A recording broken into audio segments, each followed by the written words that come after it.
Comelec kumikilos na para pabagsakin ng ibang mga senador. At ito, isang interview po sa attorney ni VP Sara Duterte na si Panelo, si Junior Panelo, tama ba?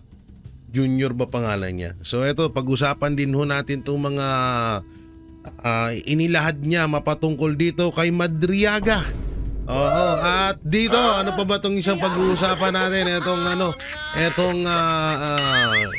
interview dito sa NBI chief.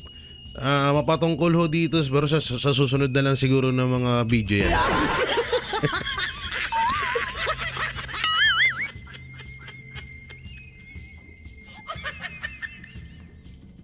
May nag-chat lang. So syempre, bago natin to simulan, huwag niyo pong kalimutan na i-like and share ang ating Facebook page at ang ating TikTok account na J. Guevara at JG Banatero. So bago muna yan, dito muna po tayo sa Mabat kulay blue. Palitan natin ng kulay kasi kulay blue na yung kaninang vlog natin. Gawin nating pink. Oo, para gustong gusto ni Ping Lacson. So dito tayo. Ayan na nga. Oo. Galit ang mga tao, isang taon na silang galit. Hindi huhupayang yung galit hanggang hindi mabalik dito sa Pilipinas si dating Pangulong Duterte, at totoo naman ho yan. Totoo yan. Sa totoo nga lang ha, kung may kakayanan lang yung mga Pilipino na para paalisin si Marcos Jr. bilang presidente ng Pilipinas. Although may kakayanan naman. Kaso nga lang nagkakaroon pa kasi ng wala pang talagang nag-uumpisa na para himukin ng lahat para tangina itong si Marcos na to ay palayasin na dyan sa Malacanang dahil sa ginawa niya kay Pangulong Duterte. So kung sa galit, mas lalo na ho ngayon, sobrang galit na galit. Kung nagalit ang mga Pilipino sa ginawa kay Pangulong Duterte ni Marcos Jr., putang ina, mas galit na galit ang mga Pilipino ho ngayon. Dahil alam nyo kung bakit. Putang ina, tingnan nyo yung bilihin ngayon. Tingnan nyo yung nangyayari. Yung witness, ginagawang kriminal. Yung mga naglalahad ng ebidensya mapatungkol sa nakawan, ginagawang kriminal. Diba? Ngayon, yung pataas ng pataas ang bilihin dito sa Pilipinas, walang ginagawa yung presidente. Yung mga OFW na ipit sa gera, walang ginagawa ang presidente. Nakanganga lang. Tulo ang sipon. Diba? So talagang galit na galit ang mga Pilipino. Oh. Sinasabing warrant of arrest mula sa ICC laban kay PRRD hanggang ngayon hindi pa nakikita. Utangin na mo, Tore, hype ka.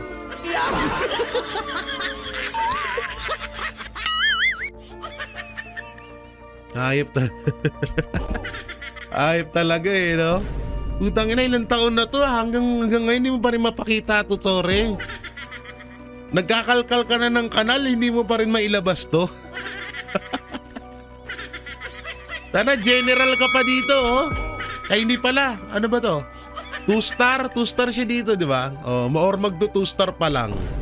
Oh, magdo 2-star ka pa lang dito, General Torre, oh. Oh, medyo mapusyaw ka pa. Ngayon, nasa MMDA ka na, kaya medyo mas lalo kang naging kutis uling. Di ba? Oh. Tangina, no? Isang taon nang nandun si Pangulong Duterte sa dahig pero walang maipakitang warrant of arrest. Tangina, grabe talaga. Nakakatawa talaga tong administrasyon na to. Diba? Ganyan kawalang iya sila. Oh, si Pangulong Duterte din unang naglabas ng Bicam report na merong mga blanco. Diba? O yung mapatungkol sa 241 billion illegal insertion ni Martin Romualdez, diba? Wala na rin ngayon.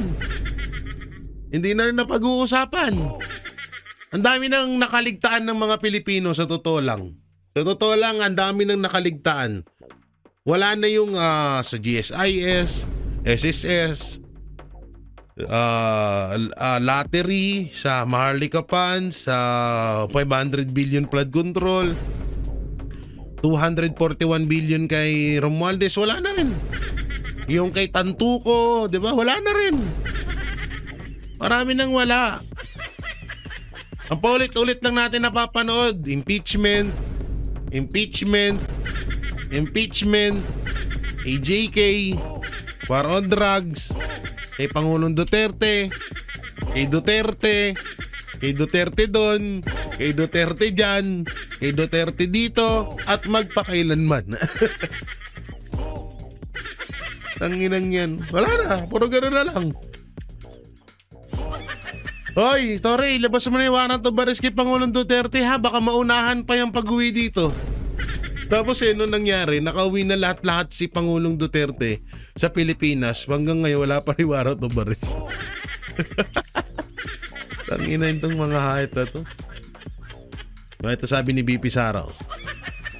Wala tayong nakikitang ginawa ng administrasyon ang banta ng gera. Narinig na natin yan noong 2022 pa. Noong 2022 pa lang dapat naghahanda na ang pamahalaan na ito. Totoo naman yun. 'Di ba? Kasi presidente, kaya alam mo lahat yan. Hindi yung asikasuhin mo lang yung mga OFW kung kailang gera na. Kasi dadahilan mo sa amin na walang eroplano. Hindi pwede doon, pasundo ng Diba? So nakakagago eh. Sobrang nakakagago yung ganun. Dapat nga nung 2025 pa lang ginawa mo na wala pang O sasabihin na naman ng mga tanso vlogger dyan, bakit? Manghuhula ba si Marcos? Ulol! Matagal nang may badya na magkakagera dyan sa Iran tsaka Israel na yan. Bakit hindi nyo inaaksyonan ng presidente nyo? O talagang walang pakialam ang presidente nyo? Yun yung totoo dyan. O eto. Ang mga masterminds at nag-group effort para kidnapin si PRRD patungong dahig. Yan tandaan nyo yung mga pagmumukhang yan tandaan nyo yung mga pagmumukhang yan magkapatid na Remulla, Marcos Jr., Tidoro, General Uling, General Torre. Eto, di ko kilala tong hype Hindi ko kilala siya. Pero dinawit ata siya sa di ba? Doon sa 18, dawit siya doon sa nilahad ng 18 Marines, di ba? Yan, eto. Hindi ko kilala yan eh. So tandaan niyo yung mga pagmumukhang ng mga yan Retired General na umano'y nag-recruit ng security aides para kay tukoy na ng NBI. Wala kami pakialam kung sino man ang nag-recruit sa 18 Marine. Ang sinasabi namin dito, imbestigahan nyo kung totoo o hindi yung sinasabi ng 18 Marines. Putay na saan nyo kami dinadala eh. Keso tukoy na ninyo kung sino yung nag-recruit, sino nagbuo. Wala kaming pakialam doon. Kahit pa si Ama, ano ba yun? Yung sa Encantadia. Kahit sa Encantadia pa nanggaling yung nagbuo sa 18 Marines na yan, wala kaming pakialam. At kung ano man ang mga kaso or personal na buhay ng 18 Marines na yan, wala kaming pakialam. Ang pakialam natin dito, kung totoo ba o hindi, yung mga inilahad nila mapatungkol sa mali-malitang pera. Yun. Wala kaming pakialam sa mga retired general yung nag-recruit niyan, baklang general yung nag-recruit niyan. Kung may sungay ba, may buntot, humihinga ba, kung ano-ano na lang, wala kaming pakialam dun. Ang gusto ng bawat Pilipino, imbestigahan sa Blue Ribbon Committee. Dinggin ng Blue Ribbon, dinggin ng Senado, pag-usapan ng Senado ang mapatungkol sa mga inilahad ng 18 Marines. Yun. Period. Yun lang yun. Wala na kami ibang gustong Wala na kaming gustong ibang dyan. Wala kaming pakialam kung kung tukoy na ng NBI yung retired marine na yan, edi tukoy na. Gusto namin maimbestigahan yung sinasabi ng 18 Marine. Diba? Putay na tinuturo nyo si Saldico na mastermind ng lahat ng ito. Tapos yung mga kasamahan ni Saldico, hindi nyo pinapaliwalaan. Gago lang, no? Ang galing. Ang galing nyo man loko eh. Sira ulo mga putang ina. O, dito tayo. Oo, bago tayo mapunta doon, pag-usapan muna natin ito. Asan yan? Ito. Pag-usapan natin itong mga pasabog ng attorney ni Vice President Sara Duterte mapatungkol rito kay Ramil Madriaga. So, pasok. Jury case against Madriaga. Can you tell us briefly why you are saying that this is a perjured affidavit? Yeah, kasi karamihan ng nasa laman ng affidavit niya, pati pangalan niya mali or hindi totoo.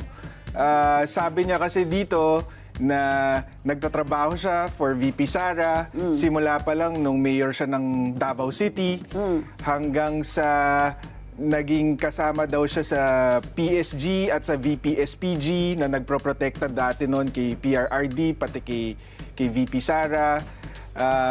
Pinabuo daw siya ng isang campaign group ni VP Sara noong 2020 na may pangalang Isip Pilipinas hanggang sa nagde-deliver daw siya ng limpak-limpak na salapi sa mga sasakyan na galing daw sa confidential funds. Nasa maleta ba?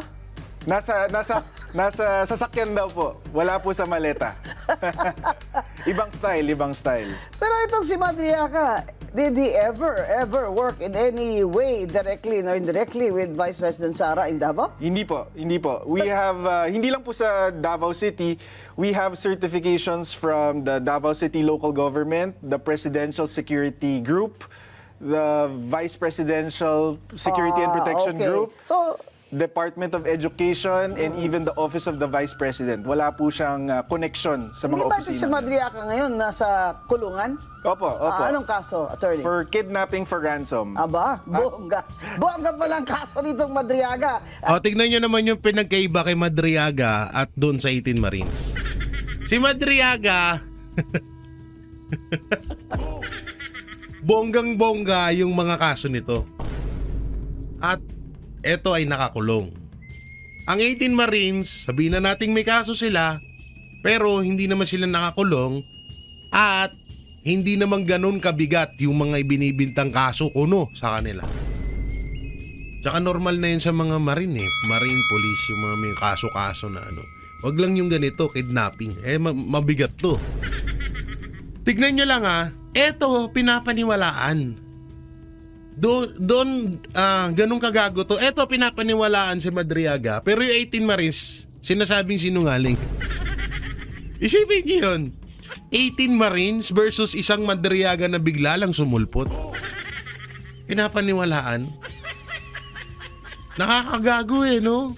Ganyang kagago yung sistema natin ngayon At sinasabi nilang siya ang pinaka-credible witness against VP Sara. Wala na ba kayong ibang makuhang witness dyan na hindi naman kidnapping for ransom? In fact, Attorney Guanzon, sabi nga ng PNP, nung inaresto siya noong 2023, ang description sa kanya is siya ang leader ng Madriaga Kidnap for Ransom Group, which is one of the most dangerous criminal syndicates in recent history. That was the description of the PNP. Wow, and that's in official PNP documents. Well, it was reported. It was reported as coming from the PNP. Yun. Nagtataka ko, yung storya niya, pilit na pilit nilang pinagdidikit na may na inutusan siya. Okay? In behalf of Vice President Sara na magdala daw ng pera. Ano ba itong mga pera na ito, attorney? Ang Sinasabi sinasabi niya, confidential funds daw. Magkano daw?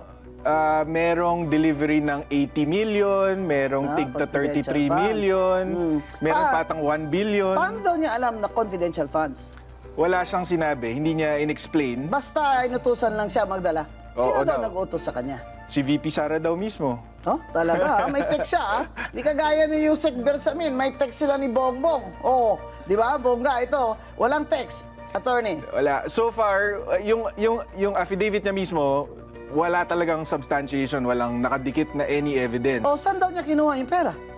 Well, sinabi niya, inabot daw sa kanya ni Colonel Dante La Chica, na dating OVP security officer. At Bakit daw sa kanya inabot?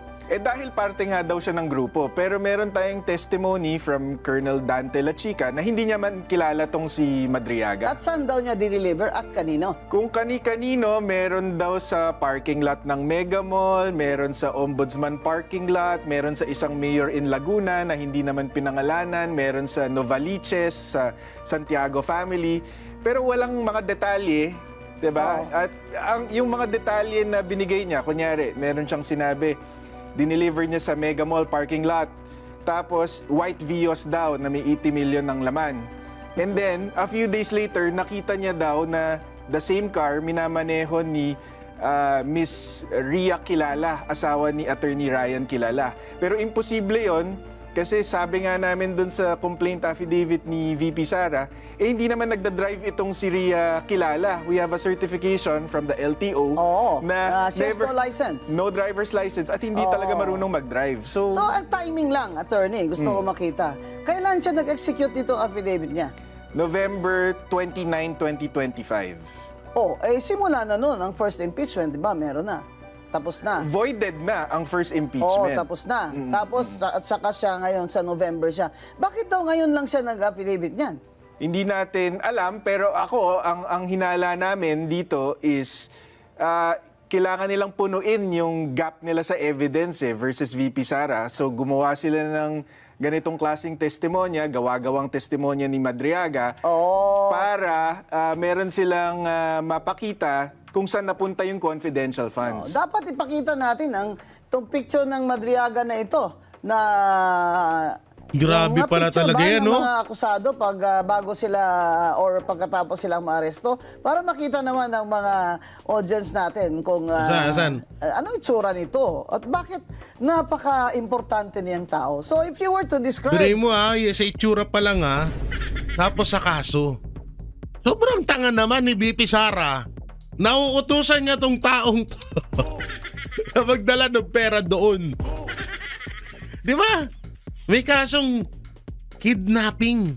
Di ba? Tinaguri ang parang highest syndicate sa henerasyon natin ngayon. Pag sinabi kasing kidnapping for ransom, puta na, mabigat na kaso ho yan.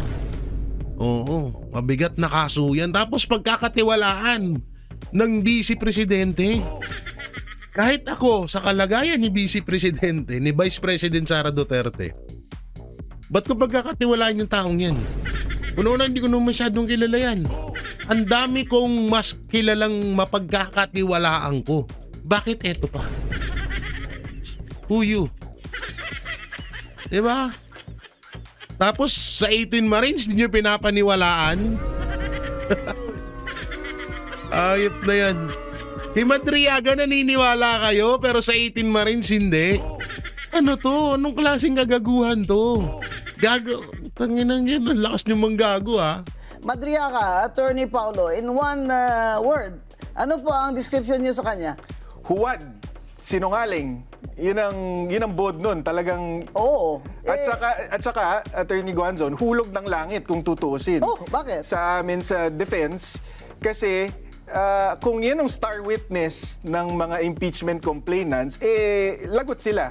Kasi halatang halata na politically motivated yung impeachment complaints kung ang star witness nila napakasinungaling at basag na basag sa At nasa kulungan. ebidensya. Nasa kulungan pa. Ang magandang tanong doon, sino kaya nakahanap dito sa kay Madriaga na para sut-sutin ito na mag-affidavit? Sa palagay mo?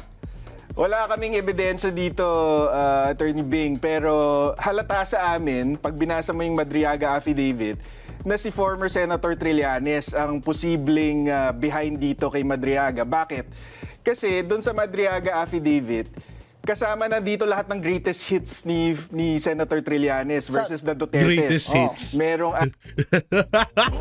Greatest hits talaga.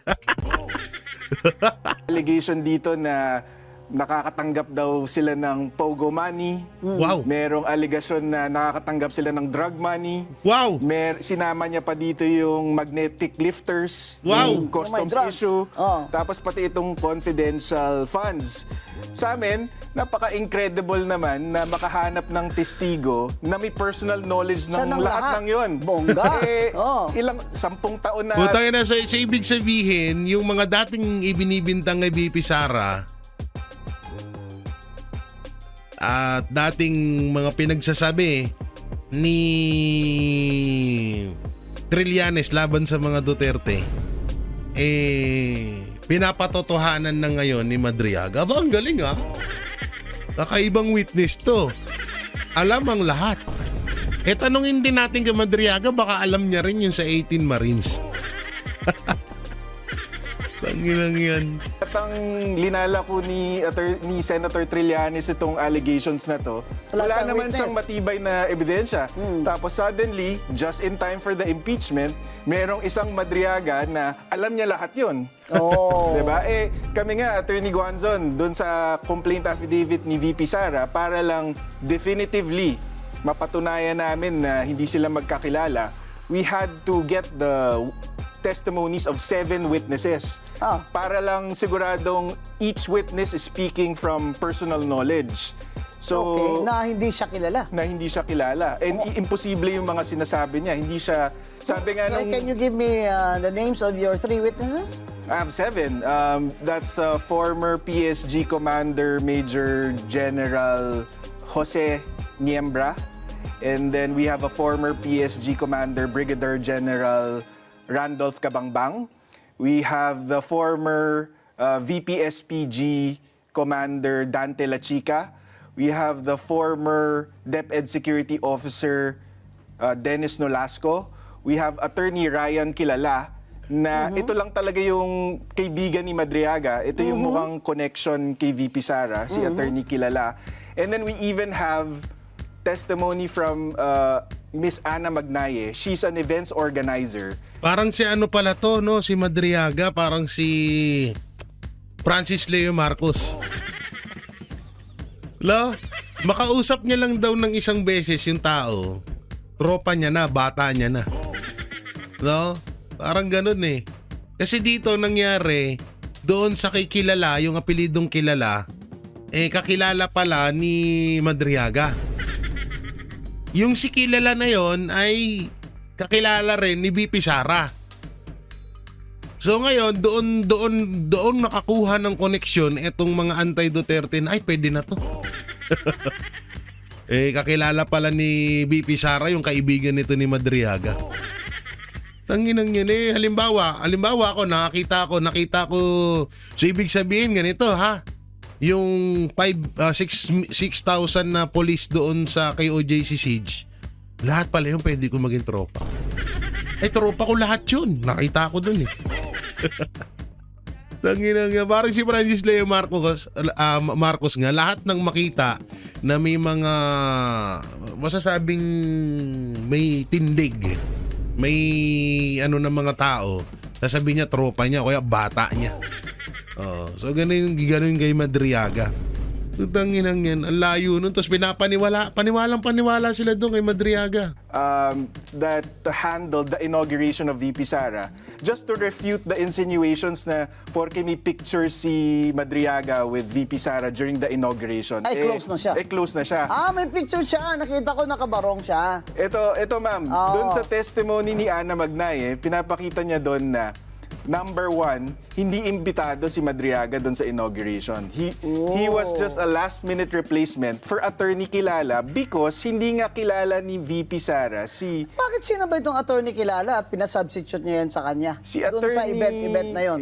Si Attorney Kilala, Associate Dean dati ng San Sebastian, doon nakilala to ni VP Sara. Ba't naman niya kilala itong kidnapper?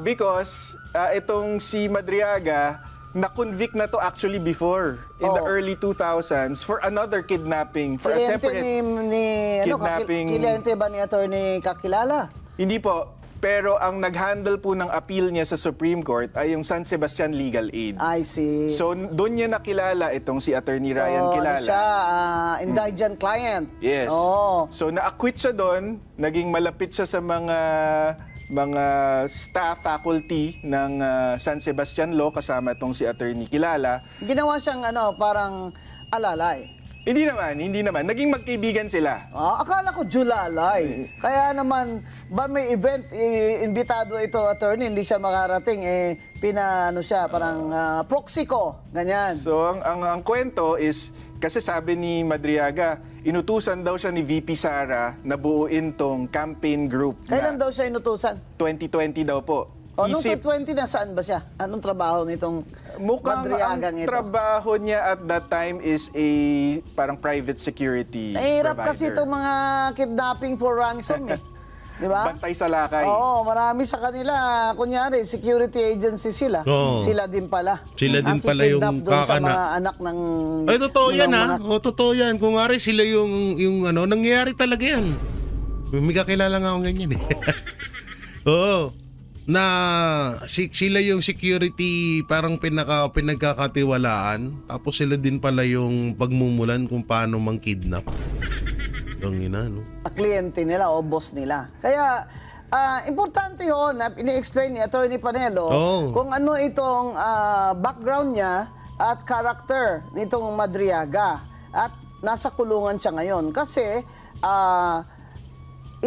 they are proving in the perjury case not only that nagsisinungaling itong si Madriaga, kung hindi aside from that na somebody is he is a puppet and somebody is pulling the strings. Kasi kung titingnan mo, bakit naman si Madriaga bigla na lang susulpot ng ganyan, Tama. wala siya makukuha, di ba? oo. The fact na nagkikidnapping for ransom siya, he is attracted to money. Oo. Di ba? Ano ito? Out of his good conscience, mag-affidavit siya laban kay VP Sara dahil ano siya? Anti-corruption advocate. Oo. Ang masama pa niyan, baka tawag dito, biglang palayain. Isasalang natin yan sa witness. Witness, anong tawag doon? Witness protection ba yun? Parang katulad siya nila, nila De Lima, nila Espinosa. Si Kerwin Espinosa, di ba? Puta na, anong offer? Maging mayor at makalaya. Ituro mo lang ang mga Duterte. Galing. Si Madriaga, ganun din. Galing, di ba? Ay, hindi pala mamaya na yan. Ito ba, pag-usapan po natin ito. Etong sa COMELEC, no? Panorin mo natin. Tapos na ang sariling fact-finding investigation ng Commission on Elections o COMELEC sa issue ng pag-amin ni Senator Rodante Marcoleta na tumanggap siya ng donasyon noong 2025 elections na hindi niya idineklara sa kanyang Statement of Contributions and Expenditures o SOSE. Ayon kay COMELEC Chairman George Erwin Garcia, ilalabas na sana nila ang rekomendasyon ng kanilang Political Finance and Affairs Department o PFAD na nag-imbestiga sa posibleng pananagutan ni Marcoleta. Pero kamakailan niya ay may nirefer sa kanilang kaparehong reklamo ang Office of the Ombudsman at kasama rin sa kinukwestiyon ay ang Statement of Assets, Liabilities and Net Worth o SALE ng Senador. Ito ngayon ay nasa kanilang Law Department. Yung po bang findings ng Political Finance and Affairs Department ay makaka-impluensya sa magiging disposisyon ng Law Department. In the same manner, yung bang magiging disposisyon ng Law Department ay dapat maging basihan ng Political and Finance Department. Paliwanag ni Chairman Garcia, nagkaroon ng komplikasyon sapagkat kailangan nilang pag-aralan muli kung ano ang di epekto nga. ng reklamo galing sa ombudsman sa resulta ng bukod na investigasyon ng kanilang PFAD. Kaya naman, pinag-aaralan pa nila kung ano ang susunod na hakbang hinggil dito. Pero putang ina, doon sa mga inilahad or naging balita noon. At eto nga lang isipin nyo maigi, grabe yung korupsyon na nangyari. Hindi kaya gumamit din ang alyansa Bagong Pilipinas sa kanilang kandidatura noong 2025 senatorial election? Hindi kaya gumamit din sila ng pera doon galing sa taong bayan? Hindi kaya? Nagtatanong lang naman tayo, ha? At sa totoosin nga lang, may naglabas na rin yan na gumamit nga daw isang senador lang ang hindi tumanggap. No, isang senador lang ho ang hindi tumanggap ng pera. At yan daw, di umano, nagkaroon ng bigayan noong senatorial candidate. May isang senador na hindi tumanggap. Yun po daw ay si Senator Bong Revilla. O, tignan nyo sino yung nalaglag sa kanila.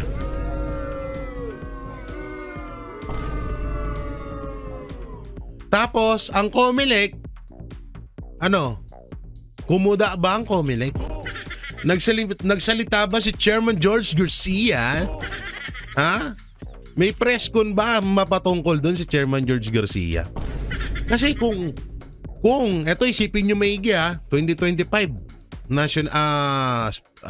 senatorial election. Kung nakapagnakaw sila ngayon at noong 2025 at noong 2023, 2024, lalo na noong 2025, kung nakapagnakaw sila, di ginamit nila sa kandidatura nila. Sino yon? Andyan si Sandro Marcos, Romualdez, at yung mga senador na kakampi, no? Yung mga senador na kumampi sa alyansa. Sino-sino yung mga yon? Alam nyo naman kung sino-sino sila. Hindi ko naman nilalahat hindi ko naman nilalahat. Pero sana naman nagkaroon man lang sana ng konsiderasyon etong COMELEC na imbestigahan yun. Kasi isipin nyo maigi, ulit-ulitin ko, mali-malitang pera ang hinahanap natin ngayon, bilyon, trilyong pera ang hinahanap natin ngayon sa kaban ng bayan na nawawala. Patuloy pa rin ang pagtaas ng utang ng Pilipinas. Aabot na po ng 8 trilyon ng utang ng Administrasyong Marcos simula nung umupo sila. Halos 8 million na po ang naidagdag sa utang na 8 trilyon. Halos 8 trilyon na po ang naidagdag sa utang ng Pilipinas simulat sa pool na umupo ang Administrasyong Marcos. Saan napunta lahat yun? Bakit yun, Chairman George Garcia, hindi mo iniimbestigahan? Bakit? Diyan kami nanggigigil sa iyo Yung mga dapat asikasuhin mo, hindi mo inaasikaso. Sige, sabihin na natin, tumanggap si Marcoleta, tumanggap si Senator Chis Escudero. Bakit yung sa kabila hindi mo iniimbestigahan? Diba? Bakit nakatutok ka lang sa mga senador na maaaring humarang sa impeachment laban kay Vice President Sara Duterte? Bakit? Yun yung katanungan dyan Bakit? Bakit doon ka lang nakatutok sa kanila? Hindi ka nakatutok doon sa alyansa. Nabalita nga daw yan na gumamit din sila ng pera galing doon sa mali-maleta na para gamitin sa kanilang mga kampanya. Di umano. Bakit ayaw mong pag-usapan yun na Chairman George Garcia? Putang ina, yung 150 million nga na binasuran nyo lang dyan sa COMELEC, asan na? Ano yun? Thank you na lang yun? Kung yung 125 million nga na confidential pa ni BP Sara, inuusig nyo tapos yung 150 million na binasura nyo na sinasabi nyo nagkamali, yung mga balota nyo, okay na ba? Okay na agad sa amin yun? Dapat panugutan mo yun, dapat makulong ka dun Pera ng taong bayan yung ginastos nyo dyan sa mga balota na yan. Kung hindi naman pala 101% natugma yung mga balota na yun, di sana hindi nyo muna ginawa. Nagsayang kayo ng 150 million. Bakit din? Isa rin katanungan yan. Bakit hindi inuusig ng ibang mga kongresista yan? Bakit hindi tinatalakay sa Senado yan, yung 150 million na binasura ng COMELEC? Itinapon lang na parang bula, 150 million. Ang galing. 'Di ba?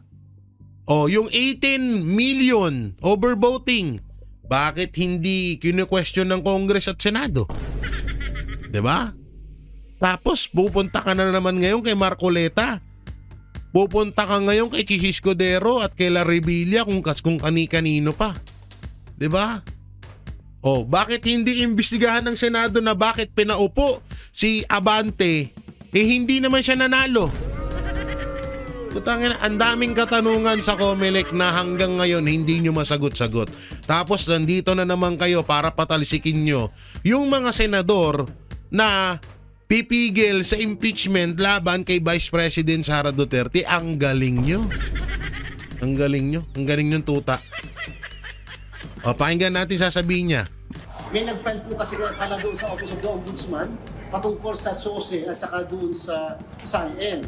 Pag SALN, wala akong jurisdiction si COMELEC. Pag SOSE, may jurisdiction po si COMELEC. At ito Sa ilalim ng batas, dapat ideklara ang lahat ng tinanggap Ulitin na natin donasyon sinabi sa niya. SOSE. COMELEC, pag SOSE kasi pala doon sa Office of the Ombudsman, Hinggil dito. Ulitin natin sinabi niya. Pakinggan nyo. may nag-file po kasi pala doon sa Office of the Ombudsman May nag-file daw sa Office of the Ombudsman ng patungkol sa SOSE at mapatungkol sa SOSE. saka doon sa SALN. Tsaka mapatungkol daw sa SALN. What if na... So sa totosin, ginawa na rin yan eh. Diba? Ginawa na yan eh. No? So ang gagawin pala natin, ganito gawin pala natin. Magpapile tayo ng SOSE sa Ombudsman at sa... Ano ba yung sinasabi niya kanina? Wait lang. Ano yung sinasabi niya? Patungkol sa SOSE at saka doon sa SALN. Sa SALN. Tapos, baka mamaya sasabihin nyo na naman sa amin, hindi pwede yan.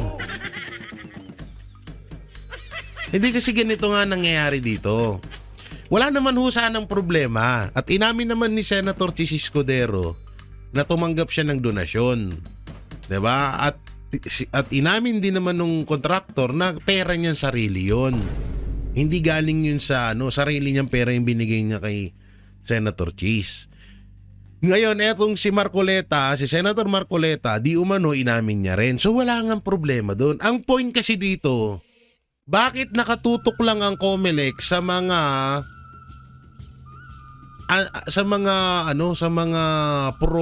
sabihin na natin, pro Duterte? Bakit nakatutok lang? Bakit yung ibang mga senador na di umano ay gumamit nga ng pera ng taong bayan doon sa mali-malitang perang nawawala, sa mali-malitang perang ninakaw, bakit hindi iniimbestigahan ng COMELEC? Diyan kami nagtataka. Diyan nagtataka ang mga Pilipino na mapapatanong na po tayo na dapat pa ba naming pagkatiwalaan ng COMELEC? 'Di ba? Isa sa mga katakataka yan eh. Alinaw nang sinabi niya rito. Sige, sana nga may gumawa nito eh. Pag SALN, wala akong jurisdiction si COMELEC. Pag SOSE, may jurisdiction po si... Kapag SALN daw, wala daw jurisdiction ng COMELEC. Pero pag SALN, may jurisdiction daw ang COMELEC. COMELEC. So ibig sabihin, yung mga SALN ng mga senador ngayon, lalo na yung mga nanalo, baliwala lang sa inyo. Yung SALN ni Lacson, SALN ni Soto, wala yun. Okay lang yun. Sa ilalim ng batas, dapat ideklara ang lahat ng tinanggap na donasyon sa SOSE. Pero ang paliwanag naman anya ng mambabatas ay natanggap niya ang halaga noong hindi pa siya kandidato. Sa ngayon ay natabayanan pa ang ilalabas na reaksyon ng kampo ni Senator Marcoleta hinggil sa usapin. Dante Amento, UNTV. Hindi, wala naman din sana problema nga doon. Yung sinasabi ko, kung lahat iimbestigahan ng COMELEC na naiimbestigahan ng COMELEC na imbestigahan. Tangina.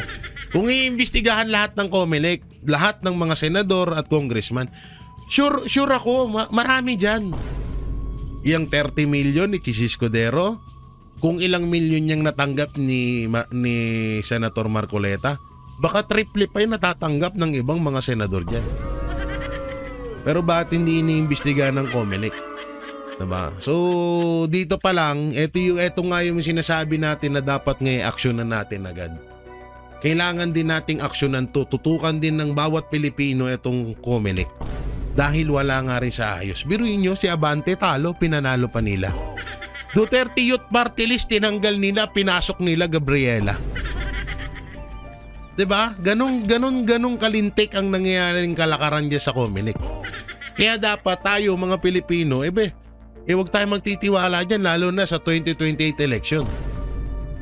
Kahit anong sobrang boto natin, kung gustuhin ng COMELEC, katulad yan, yung 2025 election, sample yun. Training yun. Sample yon na kung papasaba yung pandaraya nila ay pumasa. 'Di ba? Pumasa, biruin mo kauna-unahan sa history ng Pilipinas na nagkaroon ng 18 million overvoting. Paano nangyari yun? At may mga ebidensya, mga Pilipino mga influencer na hindi naman sila nag-overvote pero lumalabas dun sa computer overvoting. Ang masakit pa nito, kaagarang binura yung mga files. Ewan ko lang kung may natira pa ha, pero nakita ko yung binura agad yung mga files na yun. So dapat pagtuunan din natin ng pansin itong Comelec na to. Hindi natin basta parang baliwalain to dahil tangina kapag sa oras, kapag may isa pang Marcos ang umupo, isang 6 years pang umupo na Marcos sa Pilipinas, puta na gunaw ang bansa natin, tandaan nyo yan. So yung mga banateros, mga kabiyaya, ano pong may kukomento nyo ho rito sa pahayag ng Comelec at dito sa pahayag ng attorney ni Vice President Sara Duterte mapatungkol kay Madriaga. So i-comment nyo lang po dyan sa baba at ating babasahin yan. At syempre don't forget to like, share, comment, and subscribe sa ating YouTube channel. Paipindot na lang din po yung bell button para lagi kayong updated sa ating mga video araw-araw. So maraming salamat. Ingat po kayo palagi. God bless and peace and